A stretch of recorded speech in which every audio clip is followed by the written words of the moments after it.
دل تھام لیجئے اور اپنی اپنی جیبیں بھی سنبھال لیجئے۔ آج بجٹ آ رہا ہے، مختلف شعبوں پر اضافی ٹیکس لگایا جائے گا، فری لانسرز کی آمدن پر بھی ٹیکس لگایا جائے گا۔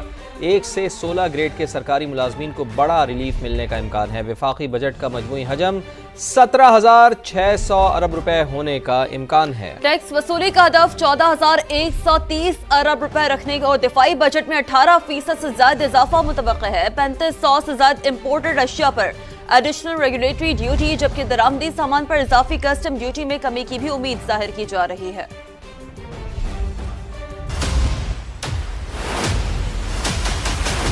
17,600 ارب روپے کے نئے بجٹ میں مختلف شعبوں پر اضافی ٹیکس لگے گا، بعض شعبوں کو رعایت بھی ملے گی۔ حکومت کا نئے مالی سال سے زرعی آمدن پر ٹیکس وصولی شروع کرنے کا پلان۔ نئے بجٹ میں پراپرٹی پر فیڈرل ایکسائز ڈیوٹی ختم کرنے کی بھی تجویز۔ بیرون ملک سے فری لانسنگ کے ذریعے کمائی بھی ٹیکس نیٹ میں آئے گی۔ ڈیجیٹل یا سوشل میڈیا پلیٹ فارم سے حاصل کمائی پر بھی اضافی ٹیکس لگایا جائے گا۔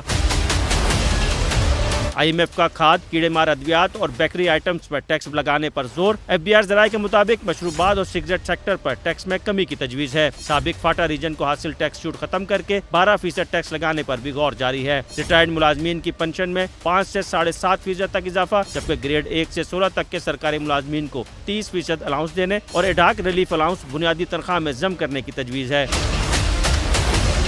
3500 سے زائد امپورٹڈ اشیاء پر ایڈیشنل ریگولیٹری ڈیوٹی میں کمی متوقع ہے۔ درآمدی سامان پر اضافی کسٹم ڈیوٹی میں 2 سے 3% تک کمی کی توقع ہے۔ صنعتی شعبے کے لیے خام مال کی درآمد پر بھی ڈیوٹی میں کمی کا امکان ہے۔ 850 cc مقامی گاڑیوں پر GST میں 5.5% اضافہ زیر غور ہے۔ نئے بجٹ میں بڑی کمپنیوں کے لیے سپر ٹیکس میں بتدریج کمی کی تجویز ہے۔ تعمیراتی صنعتوں کے لیے بھی خام مال پر ود ہولڈنگ ٹیکس میں کمی متوقع ہے۔ نئے بجٹ میں اشیاء اور خدمات کی مجموعی برآمدات کا ہدف 44.9 ارب ڈالر مقرر کیا گیا ہے۔ برآمدات کا ہدف 35.3 ارب ڈالر، جبکہ درآمدات کا ہدف 65.2 ارب ڈالر رکھنے کی تجویز ہے۔